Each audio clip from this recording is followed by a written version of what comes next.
আসসালামু আলাইকুম। আমি এখন আছি টরন্টোর উডবিন বিচে।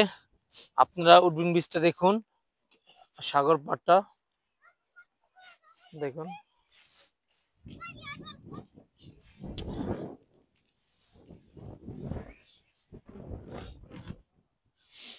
শীতকালের জন্য মানুষ অনেক কম আসতেছে এখানে। গ্রীষ্মকালীন সময় অনেক